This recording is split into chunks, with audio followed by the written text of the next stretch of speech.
It's the COVID. No, it's not the COVID. We didn't plan that. It's called allergies, seasonal allergies. It's called pollen. And my windows are open. Well, you know, we always start off through Spirit Talks with laughter. And I was sitting here and my thought was, I don't feel very funny. I'm just not feeling it today. I'm not feeling funny. Like, well, we just got done with yoga, so we've been very... Yeah, like, in truth, my muscle kind of hurts. Like, I feel like this muscle pain. Because, yeah, and then you go and sneeze. I'm like, okay, well, yeah, isn't that awesome? So, yeah. No, it's just seasonal allergies. You're telling me not to be scared. Not to fear your sneeze? Yeah, don't fear my sneeze. Because you have seasonal allergies. Yeah. Okay. I'll trust you just because. But you should fear your fear. We should? You should. I should be scared of my fear. You should. So smart coaching advice. Why should I be scared of my fear? I'm nervous. I'm anxiety ridden. I'm like ebbing and flowing in and out of emotion. Just shut that stuff down. Shut that down. Ignore it. Ignore it. Act as though. Hide from it. Just go. Put a good face on. Yeah. That's good, solid advice. Because I'm spiritual. Yeah. I mean, you shouldn't not have any negative emotions. Especially fear. Because that just shows you have no faith. And that you are broken as a spiritual person. So now you're telling me that I'm broken. Yes. I'm broken, so I need fixed. Yeah. Need fixed. So just don't fear the fear. Just like don't have the emotion. Just shut it down. Shut any emotion that is not positive. Shut. This is not how I coach. But I think and it just happens that I did sneeze when we started this, and that is with the COVID-19. So many people are feeling fear right now, and a bunch of other emotions. And we're not going to get into COVID on here. That's not the goal. But it's an emotional time. That's the true matter. People are losing their jobs, and there's a lot of anxiety. There's a lot of stress. There's a lot of upheaval in the world, anger, in families, in our houses, in our relationships, friendships. You know, dating, marriages, siblings, parents, and children. I see it all over the place. Everybody is just, for the people that are still working over and over again, because I have friends and I have clients that are still working their corporate jobs, and it's a blessing, but because of all the layoffs, they're now working 2-3 people's jobs. And I was just talking to a girlfriend of mine just yesterday, and she was commenting about some of the pictures I posted on Facebook and stuff, and she was like, man, life isn't that fun over here, like, I want to move into your house because you're doing all this. Everybody wants to move into your house. I was like, what do you mean? She said, because I'm working an 80-hour week, and I've got 4 kids that I'm trying to homeschool now, and and her husband's working an 80-hour week also. So they're just like trying to do what they never do because they have their space. They can go and, they go to their office, but they can't go to their office. Their kids are, And it was just a stress, and she was just like, and I have a lot of single clients right now that, like, they're alone, and they really are, like, alone. Oh my God, yeah. All my single clients are just going, get me out of here. Yeah, and so yeah, I think everybody's experiencing different emotions in different ways, and I think we are fearing those emotions.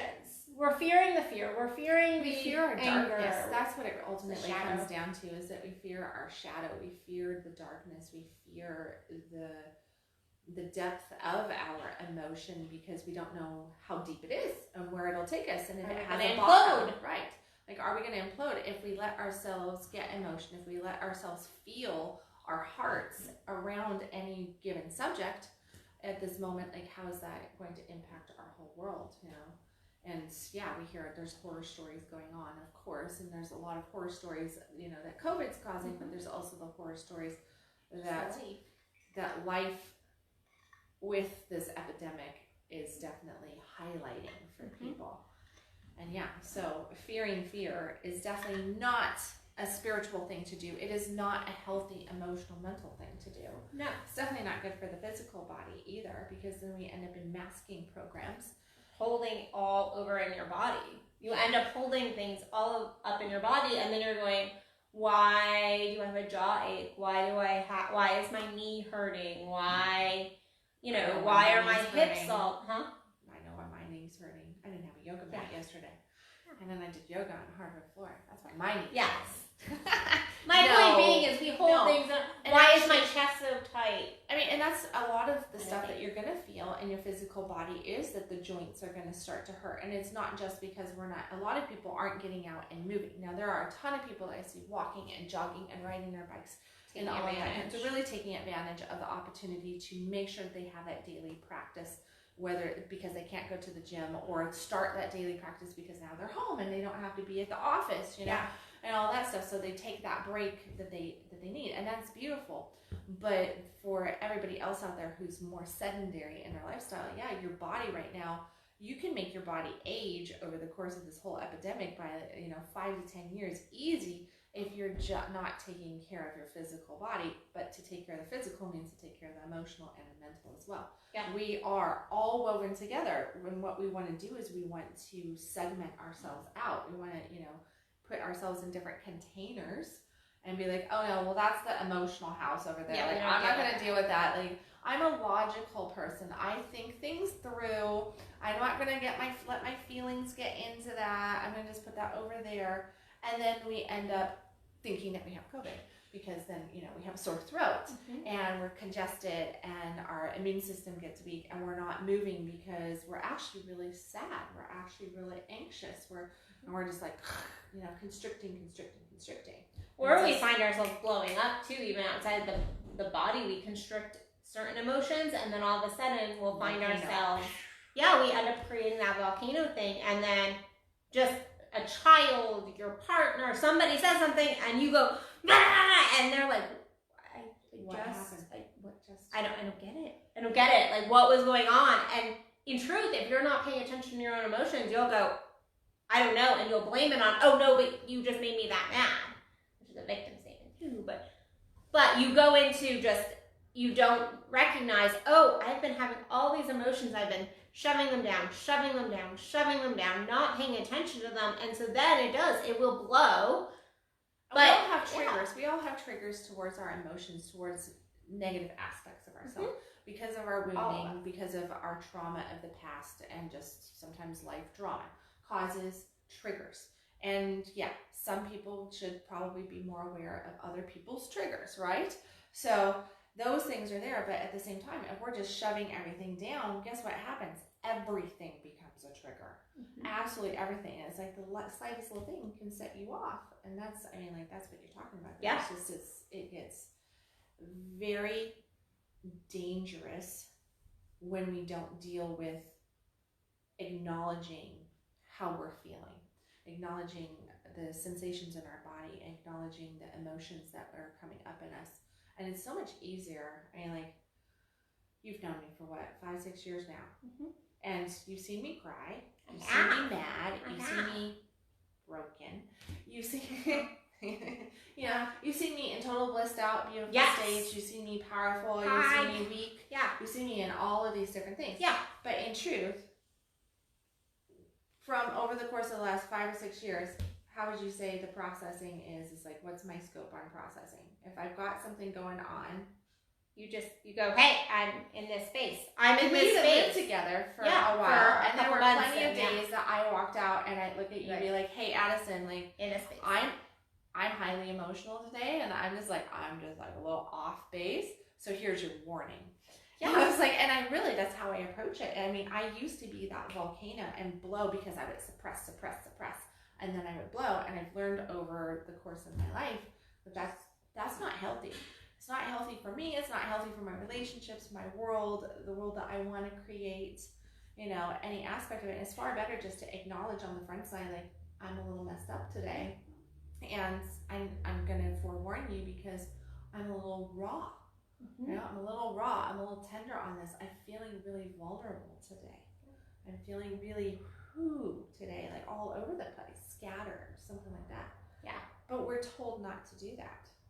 We're told not to be vulnerable at that level. But in truth, that's like one of the healthiest things we can do for ourselves, first of all, because we are just acknowledging it and we're going, okay, yes, I see this.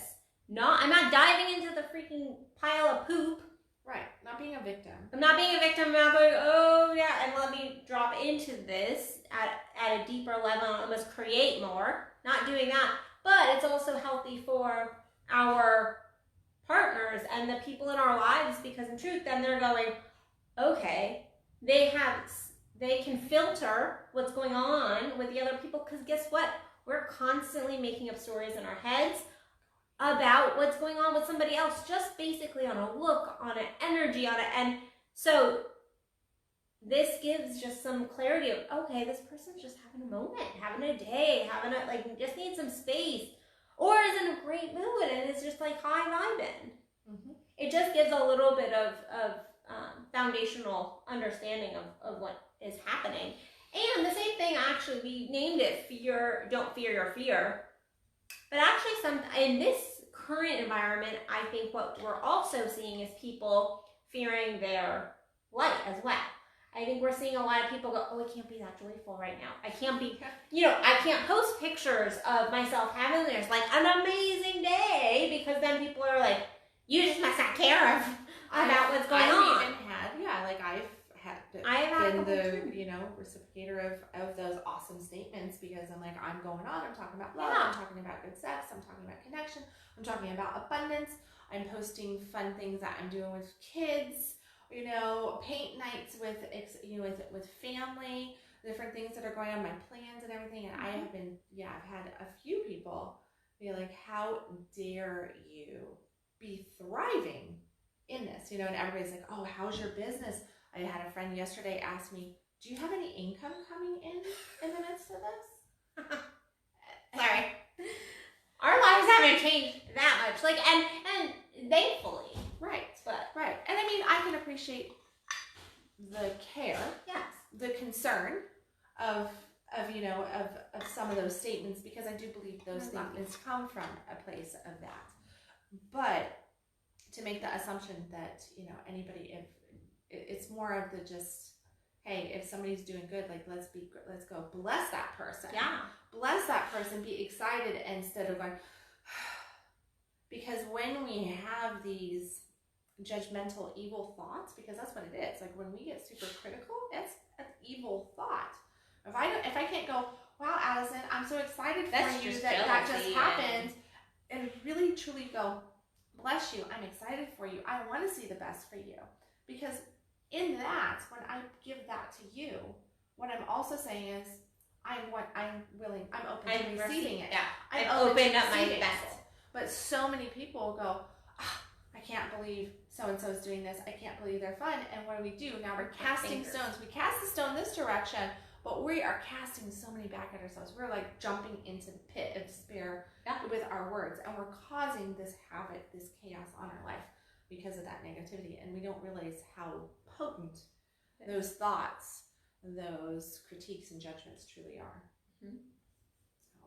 Yeah, I think we definitely fear both ends of the spectrum. And I think this situation of what's going on right now is really showing us this aspect. And I think internally we go, I'm too happy. This is a hard fall. And I actually wrote an article a couple days ago about like that being from a heart, like a loving space, being in that heart space. Like, oh yeah, like I'm putting my heart out there. But then a lot of us go, oh, well, this is a hard fall if this all falls apart. I'm gonna get hurt. Yeah, I'm going to get hurt. And the same thing happens. We stop ourselves just from feeling joy and passion and play because we go, what happens when this leaves? So we end up, first of all, stealing that moment. And then we don't allow ourselves to actually go there and we call in those negative moments. Because we're like, well, this is good. The next shoe is going to drop. So we just claimed and owned and committed for that shoe drop. Yeah. So I think we live in this like middle ground where we fear these negative emotions because we don't want to look at them when there's something beautiful But we lessons fear the there. blessing, because if we lean into the blessing, then it's further to. Yeah, and then we're gonna feel this over here. We fear the losing, because we're not actually opening up to the blessings that are occurring to us. We're living in the scarcity of them not being there, even if they're there. Yeah. Yeah. Even if they're there. Yeah, we don't get present with them. Yeah. So, and then and we don't want to feel the negative because we don't want to feel it. And instead of when we go, I don't want to feel it, we actually make it more intense. Instead, if we just breathed into it and felt it and went, that really hurts, or that sucks, or like, I'm sad, or yeah, I'm angry. That does make me angry. We end up making that anger, that judgment, that fear, whatever it is, so much bigger. We cause more constriction to it. And constriction means that we're crunching down on something.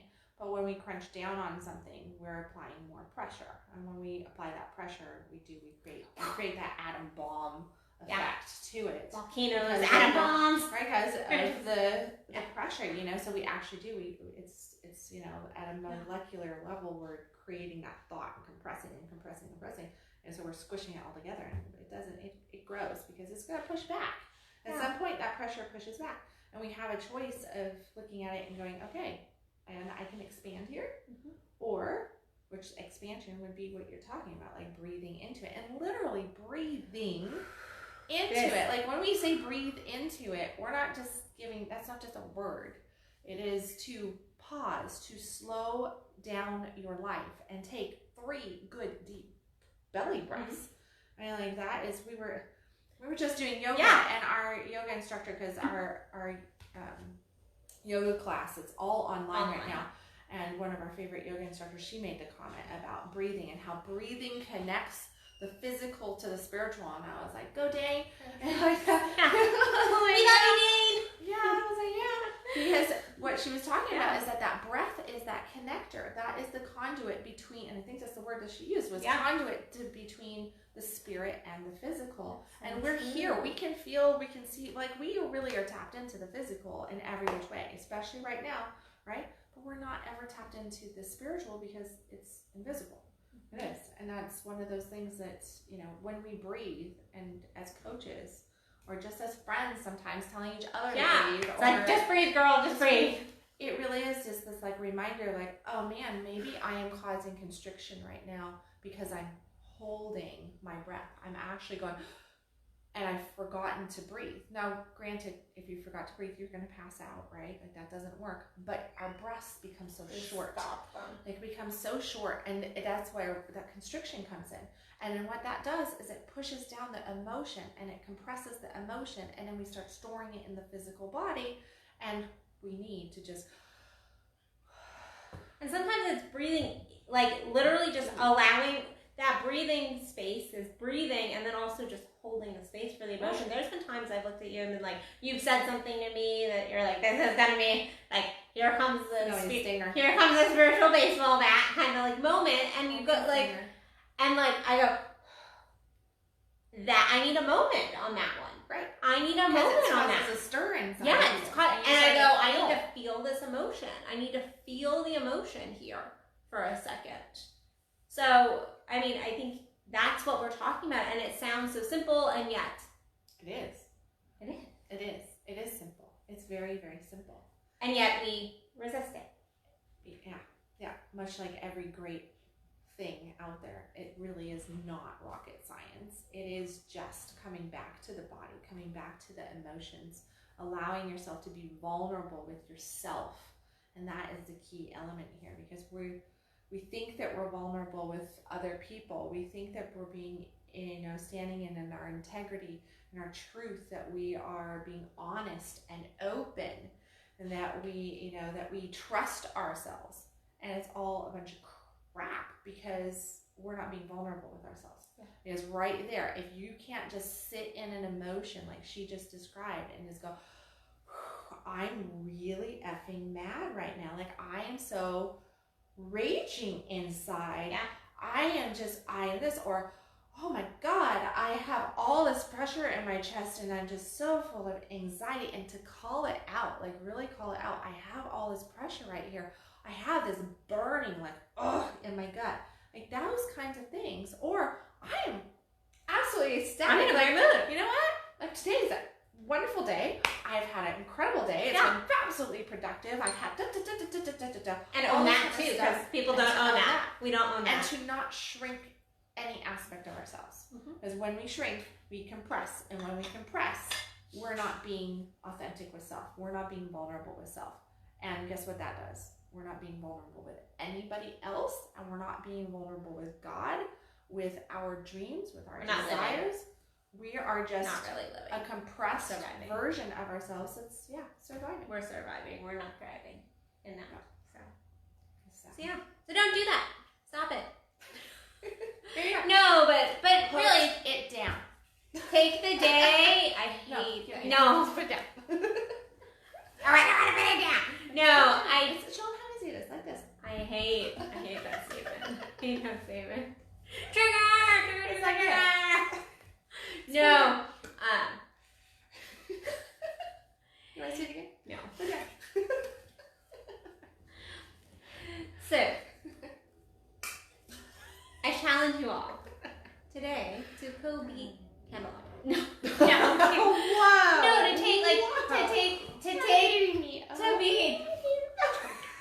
to be even more present with where you are to restrict your emotions, because we do it all day long. And so it is just taking one day, just 24 hours and going, I'm going to actually allow myself to feel my emotions. And call yourself out on it. Yeah. That's what it really comes down. down And to. see what comes from that. Yeah. So we would love to hear your thoughts, what comes up for you guys in that. So, yeah. That's about it. Stop fearing your fear. Stop doing that. Breathe into your emotions. Breathe into your feelings. Breathe into your life. Like, breathe into the joy, too. Allow yourself to see your blessings. Even though other people may not be being blessed, you can be blessed. And, allow yourself to feel your negativity, too. That shadow land, that land that is scary for all of us. Yeah. So, Yes. Do you have anything that you want to announce? So I have my fast track coaching program, which is a COVID special going until May 10th. After that, that's done. It's 2 30-minute appointments with me for a very reduced cost. So if you've ever wanted to work with me, like, why not? Come on, get your butt moving. Like, it would be silly not to take advantage. Like, really. Like, come on in. So, Yes. You have a special going. I have a special going. You have 2 specials going. I have 2 special going. I have my discounted consults where for local people I'm doing a 6-foot walk around Arbor Hills. So get out, enjoy the sun, take a walk, meet each other, tell me all your troubles and all that good stuff. Let me piece together things so that we can go and deep dive into some coaching over the next few months if that's of interest. And then I also have kind of similar to yours. Mine is a 4-week intensive mastermind one-on-one with some add-ons of group coaching and everything, which is also extremely discounted down because of the COVID special and everything. Just trying to get out there, accessing people, giving opportunities for people to push through their crap.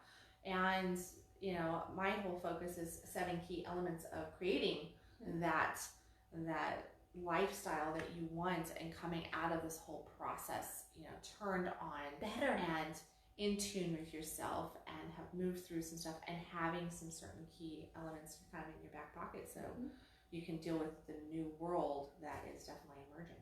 Yeah, because we can use this time for a lot of growth and expansion and to leave it even better than we entered it, or we can choose to not. So, and that's choice. Yeah. So you can find me at AddisonBell.net. You can find this crazy one at KendallWilliams.com. All right, guys. We love you. Thank you for watching. See you Bye, soon. everybody.